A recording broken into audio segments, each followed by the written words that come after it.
Hi there, I'm Edward Hightower, and this is my callback for Hercule Poirot in Murder on the Orient Express.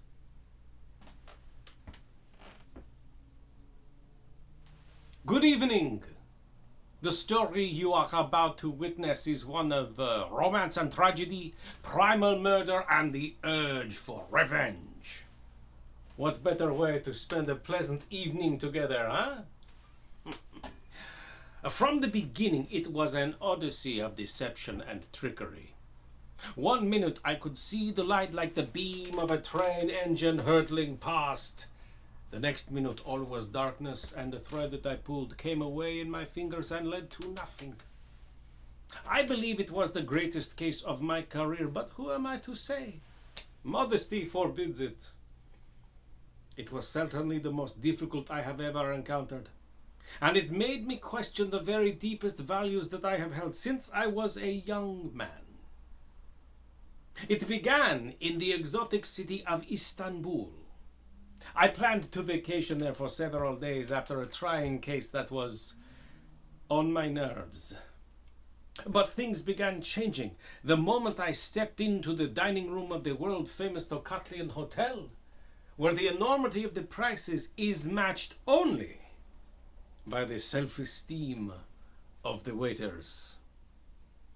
My name, incidentally, is Hercule Poirot, and I am a detective.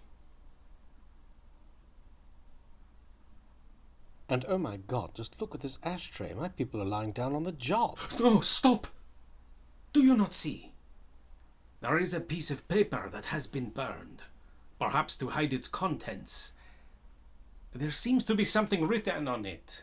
What I need right now is a lady's hat box. Countess, do you keep such a thing? Oh, I greatly admire that creature book. Did you see? She did not ask me a single question. I ask for a hat box, she gets me a hat box. I ask for her help with the body, she rolls up her sleeves. Suddenly I desire to be young again. Do not move. I am getting a spirit lamp. I use it to heat the wax for my mustache. And why do you need a spirit lamp? Because this time I am using science to catch the guilty party. Usually for me it is the psychology, the mind of the killer, but not with these clues. Why not? Because I do not trust them. The handkerchief. Did a woman drop it? Or did a man put it there and say, I will make this look like a woman's crime? The same thing with the pipe cleaner, huh? I will make it look like a man has done it. There is also the watch, the gun, the window, the match, the wine. There are too many clues and I am unhappy. The facts of the case could not be more simple.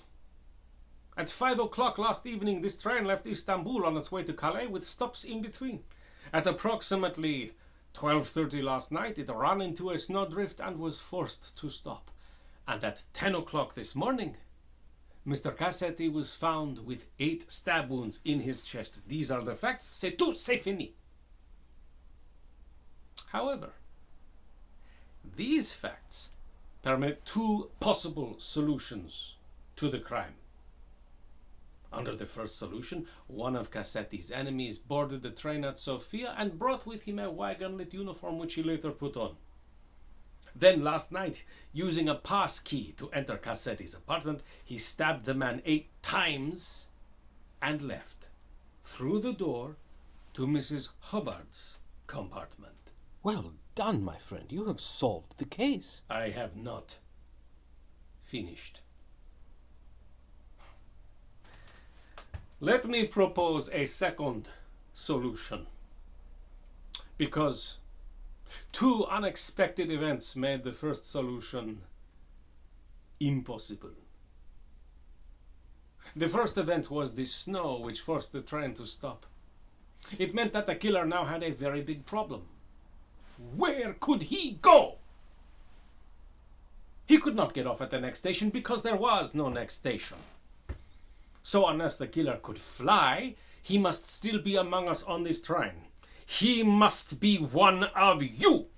The second event was the discovery of the fragment of a letter that said, "Remember little Daisy Armstrong," and from this fragment we know that the killer was not some random enemy of Mr. Cassetti, but someone who came to avenge the death of a 5-year-old child.